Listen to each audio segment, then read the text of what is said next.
ஆச்சரியம்.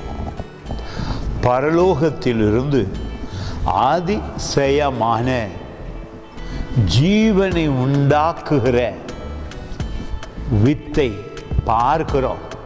பரலோக வித்து மரியாளுடைய கற்பத்துக்குள்ளே பிரவேசிக்கிறது.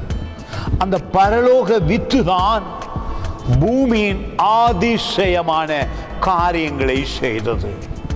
பரிசுத்தமும் பாவம் இல்லாததும் வல்லமை நிறைந்ததுமான அந்த பரிசுத்த வித்து பரலோகத்தில் இருந்து வந்ததினால மரியாளுக்குள்ள மகா பரிசுத்தர் அதிசய தேவன் ஆலோசனை கர்த்தர் உண்டாகினார்.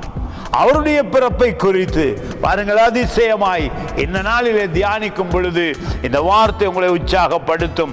லூக் 1ஆம் அதிகாரத்தில் 35வது வசனம் சொல்லுகிறது, தேவதூதன் அவளுக்கு பிரதியுத்தரமாக, பரிசுத்த ஆவி உன்மேல் வரும், உன்னதமானவருடைய பலம் உன்மேல் நிழலிடும், ஆதலால் உன்னிடத்தில் பிறக்கும் பரிசுத்தம் உள்ளது தேவனுடைய குமாரன் எனப்படும்.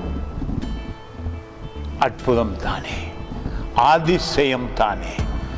அந்த பரலோக வித்து பரிசுத்த ஆவியானவர் மூலமாக மரியாளுக்குள்ளே பிரவேசித்த உடனே பூமியிலே முதல் அதிசயம், அற்புதம்.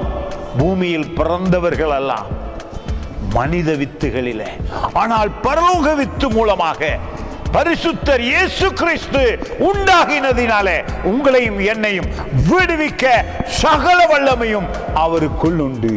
God bless you.